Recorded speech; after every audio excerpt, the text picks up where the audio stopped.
Adzayo my life as a vlogger there is sa social media. For today's video dayo.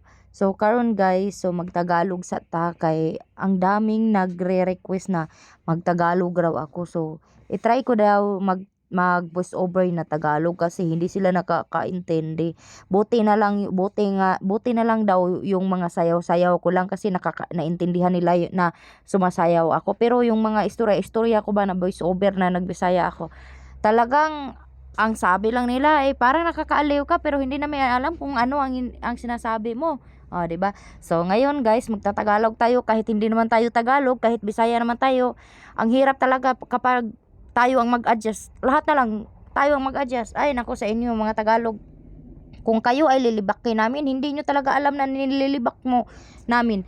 So ngayon guys, pumunta muna ako sa San Carlos City, Negros Occidental, yung tinatawag naming bayan kasi birthday ng anak ko at saka mamamalingki naman ako. So kahit wala tayong pera, magpakameron tayo. Oo.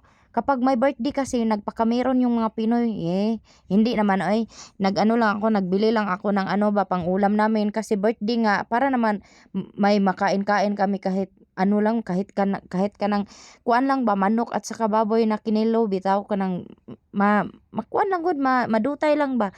2 ka kilo ang manok, 2 kilo ang baboy, tapos ang mga isda tag 10 kilo, ganyan lang ba, mga ganyan talaga yung mga nasa probinsya. Kahit wala kang pera, pagdating sa birthday may panghanda ka talaga, may handaan talaga mangyayari kahit wala kang pera.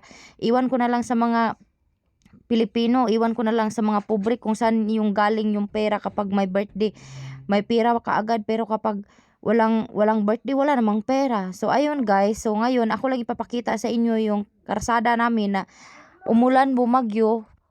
Pumunta talaga kami ng ano ng bayan, tapos ang daming mga ano ba sa karsada bitaw namin kanang mga landslide. So nakuyawan talaga ako dito kasi yung driver namin ang lakas ng mag-drive ba, ang lakas niya ng magpaano sa kanang kuan si bro kusog kaysa magpadagan niya baka punitin kami sa ubos kasi yung karsada namin alam nyo naman ang daming landslide pati yung mga kabilya nila hindi talaga kinaya nag-down talaga yung mga kabilya nila tapos ang lakas pa ng driver magpadagan sa Sibro sus kung yung akala niya ba na parang ano lang bitaw. So ayun, parang 30 minutes lang, hindi man lang ako nakatapos ng sabi-sabi dito sa aking pag voice over. Nandito na pala ako sa sa San Carlos City, Negros Occidental, at nandito na ako dito sa palengke namin at pinuntahan ko muna yung mother ko nga nagbenta-benta din ng ng mga gulay-gulay, tapos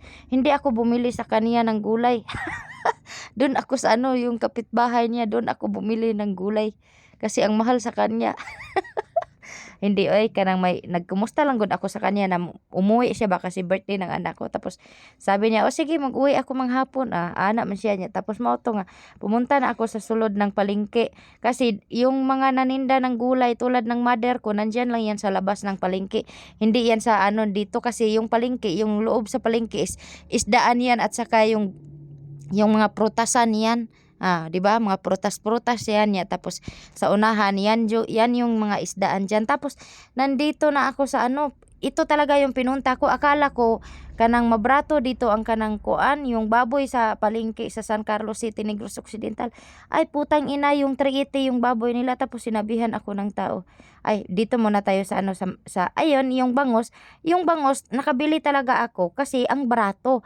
Yung isang bangos nila talagang lang ba kanang yung isa ka kilog tunga yung bangos na binili ko, bali 300 yung kilo o bali 240 yung kilo, yung nabayaran ko 300 plus lang. Tapos yung isa naman yung katong isa bitaw nga kuan kana ba katong dagko kay siya babugkanon, 1 ka kilo ug tunga sad ang isa ay 1 kilo 1/4 ug isa ang akong nabili, tapos 200 plus hapit pod basta akong nabayaran sa 2 ka isda is 600 plus, mga ganyan ya dayon. Pumunta ako sa sa Manukan na pod, hindi ko naman niyon nabidyuhan kasi karang na busy ako ba. Pumunta ako sa Manukan, bumili din ako sa manok ng ng 2 kilo tunga. Chinikinjoy ko ba kasi birthday nga naman ng anak ko. Tapos yung dito, natawa ako kasi pagkatapos kong bumili ng manok ba, nagkuan ako sa baboy. Nagtanong, magkano kilo ng baboy nyo nung? 380. Meron kaming 340. Meron din kaming 280 yung yung mga bukog-bukog. Bakit ang mahal dito sa inyo? Magkano ba sa inyo?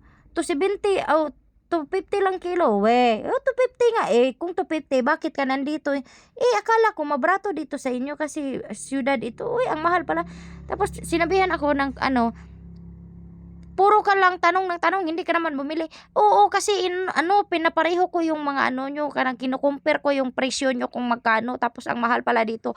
Wala talagang mura, so doon na lang ako sa bukid. Tapos ayun, bumili ako ng cake ng anak ko na 500 yun, tapos yun naman yun. Itong video na to is nandito na ako sa bahay. So yun lang guys. Tapos mag-continue na ako sa mga video-video, kadali lang.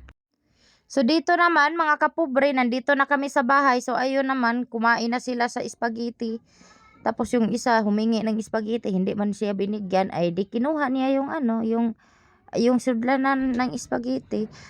Tapos, syempre, alam niyo naman, kapag birthday ng mga bata is nangunguna talaga yung mga bata kumain, 'di ba? Hindi naman natin sila mapigilan. So, ayun.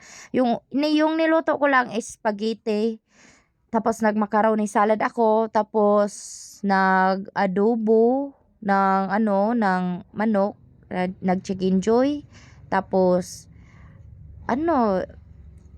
simpleng handaan lang.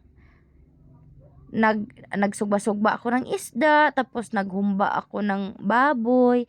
Yung baboy hinumba ko lang, yung adobo ay yung paksiw ba. Tapos spaghetti, macaroni salad. Ayun, tapos na yun. Yung cake, yung pansit is binidyuhan ko ang indutay naman lang kayo, mao na nito. So, mao to akong mga chicken joy. So, mao ni akong humba nga lami kayo. Ako ang mother nagluto ani ka ng perting pakalami pagaluto. Basta lagi inahan magluto, lami jud kayo. Mao na guys, bye-bye.